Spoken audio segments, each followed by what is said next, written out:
Do të flasim tani për Komisionin Qendror të Zgjedhjeve, i cili të shtunën do të tërheq shortin për përcaktimin e renditjes së subjekteve politike në flet votimet e zgjedhjeve të parakoshme për Kuvendin e Kosovës, të cilat do të mbahen më datën 7 qershor.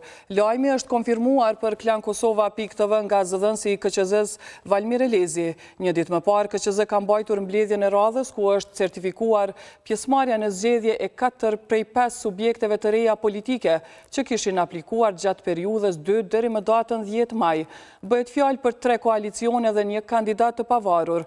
Subjektet e certifikuara janë Lëvizja Vetëvendosje, Koalicia Vakat, Ashkalit e Bashkuar si dhe kandidati i pavarur Esmir Kasi.